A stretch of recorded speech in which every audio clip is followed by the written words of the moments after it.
Bonjour chers camarades boursicoteurs, j'espère que vous allez bien. Aujourd'hui, je vous explique pourquoi les marchés boursiers sont effrayés. Effrayés, pourquoi? Parce que là, je vous entends déjà me dire, mais de quoi tu parles? Les marchés sont effrayés. La bourse, le S&P 500 vient de passer la barre des 5000 points. On est à un sommet historique. Pourquoi me parles-tu de peur sur les marchés boursiers? Alors, je vais vous expliquer de quoi les marchés boursiers ont peur. En un mot, les marchés boursiers ont peur de ne pas recevoir les bonbons auxquels ils s'attendaient à recevoir de la part de Jérôme Powell en 2024. Je vous explique tout ça et commençons maintenant. Donc, effectivement, si vous regardez l'indice de cupidité, de peur et cupidité, les marchés boursiers ne sont pas en zone de peur. On est en zone de cupidité, on est pratiquement en cupidité extrême et ça coïncide bien évidemment avec le sommet historique qu'on a atteint tout récemment sur le S&P 500. Alors, pourquoi je vous parle de peur sur les marchés?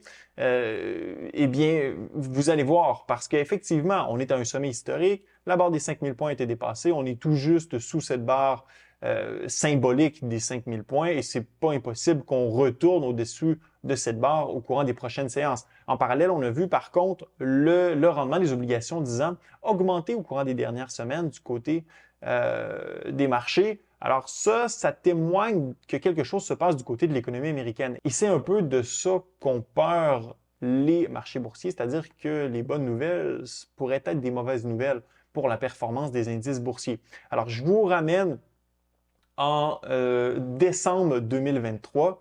Alors, à ce moment-là, près de 90% des participants au marché s'attendaient à ce que la Fed débute ses coupes de taux directeurs en mars 2024. Or, avec la dernière conférence de Jérôme Powell, cette idée-là de commencer les coupes de taux en mars a été complètement balayée de la main. On y revient dans quelques instants.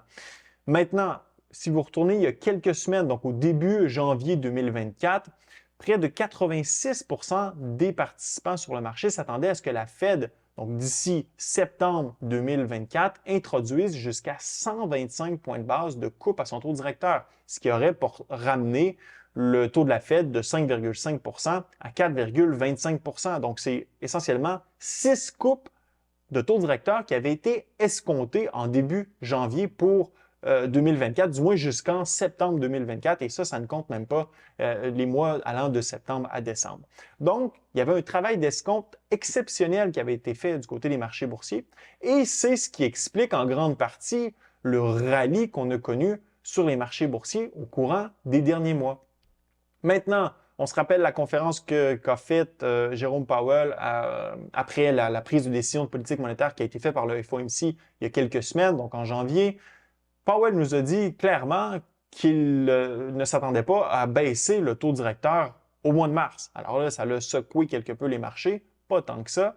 Mais pour Powell, c'est trop tôt pour lui de couper son taux directeur. Et pourquoi nous dit-il que c'est trop tôt? Eh bien, si vous regardez la série de données économiques qui ont été publiées dernièrement, l'économie américaine va bien, donc il n'y a pas de raison essentiellement de couper le taux directeur. Et non seulement ça, avec les données de l'inflation qui sont sorties hier, ça vient renforcer le cas qui est porté par Powell qui dit qu'il faut faire attention, il ne faut pas aller trop tôt avec ça, de risque de créer des conséquences. Alors, commençons simplement avec les données d'emploi qui ont été publiées il y a quelques jours essentiellement.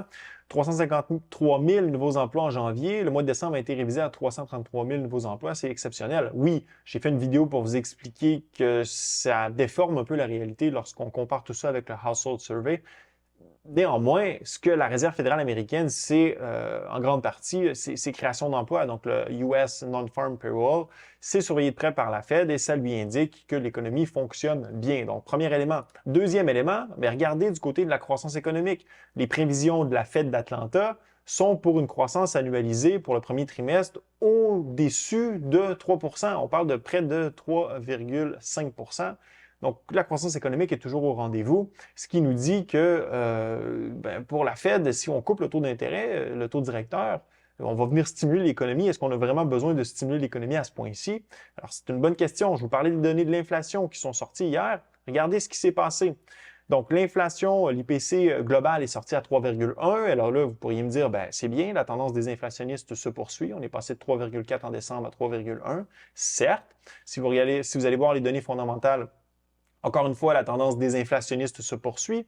On se maintient du moins au niveau où on était en décembre, 3,9, mais si on se compare à où on était en début d'année 2023, clairement, il y a un travail qui a été fait du côté de la baisse de l'accélération du niveau des prix.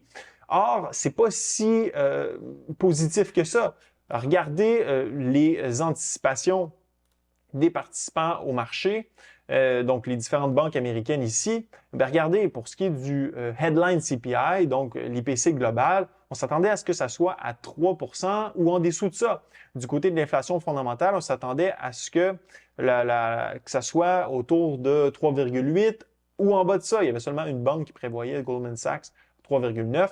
Bref, ça l'a surpris un peu les marchés que l'inflation soit aussi résiliente.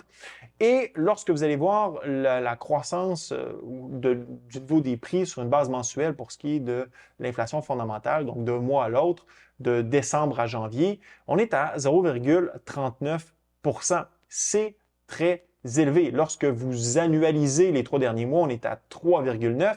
Si vous prenez seulement la donnée de janvier 2024 et que vous l'annualisez, on est à 4,6 %. C'est beaucoup trop élevé si vous comparez tout ça avec la cible de 2 % de la Réserve fédérale américaine.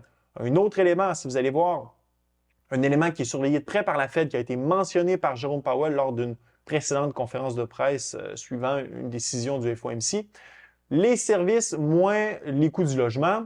Alors, pour le mois de janvier, les données qui sont désaisonnalisées, on est à 0,6 %. C'est beaucoup trop élevé. Si vous annualisez cette donnée-là, on est au nord de 6 % pour ce qui est de l'inflation du côté des services. Alors là, ça, c'est vraiment pas encourageant pour ce qui est de la Réserve fédérale américaine. Et ça va favoriser un Jérôme Powell, je dirais, conservateur à l'égard des baisses de taux directeurs pour ce qui est de 2024. Maintenant, regardez encore une fois les données, la tendance là, des données, je vais vous mettre ça comme ça va être plus facile pour vous de le suivre. La tendance des données de l'inflation fondamentale, lorsque vous avez par exemple le 3 mois annualisé, vous avez le 6 mois annualisé, le 12 mois, donc le changement sur 12 mois. Oui, sur 12 mois, la tendance des inflationnistes se poursuit. Par contre, lorsque vous regardez les 3 derniers mois ou les 6 derniers mois, la tendance annualisée, elle, est en train d'augmenter. Donc, est-ce qu'on est dans une réaccélération de l'inflation? Bien, lorsque vous regardez les données fondamentales de l'inflation, c'est un peu ce que ça nous indique. Encore une fois, un élément qui risque d'augmenter le niveau de conservatisme de la Banque centrale américaine à l'égard de l'introduction de coupes de taux directeurs. Maintenant, pourquoi ce conservatisme du côté notamment de Powell risque d'augmenter et pourquoi Powell nous dit qu'il faut faire attention avec les baisses de taux directeurs? Eh bien, parce qu'on ne veut pas répéter le scénario des années 70. Alors, un petit rappel, des années 70, il y a 3 vagues d'inflation qui se sont suivies de façon consécutive. Donc, c'est un peu ce scénario-là de cycle consécutif de vagues inflationnistes que Powell veut absolument éviter. Et ça va le rendre, encore une fois, très conservateur par rapport à l'introduction de baisses de taux directeurs, mais aussi par rapport au nombre de baisses de taux directeurs qui vont être introduites. Alors là, présentement, pour ce qui est de mars, les marchés ont bien compris le message de Jérôme Powell et on n'anticipe pas de baisse de ce côté-là. Par contre, si on compare aux 125 points de base de baisse qui étaient escomptés en janvier pour septembre, alors actuellement, 2 ou 3 semaines plus tard par rapport à ce niveau d'escompte, eh bien présentement, on s'attend à ce qu'au moins de 50 à 75 points de base de coupe soient introduites d'ici septembre, ce qui voudrait dire de 2 à 3 coupes. C'est beaucoup plus aligné avec les prévisions de la Fed qui, je le rappelle, sont de l'ordre de 3 coupes pour 2024, mais on est encore optimiste à l'effet que plus de 3 coupes devraient être introduites en 2024, et là, je ne compte même pas les mois de novembre et de décembre,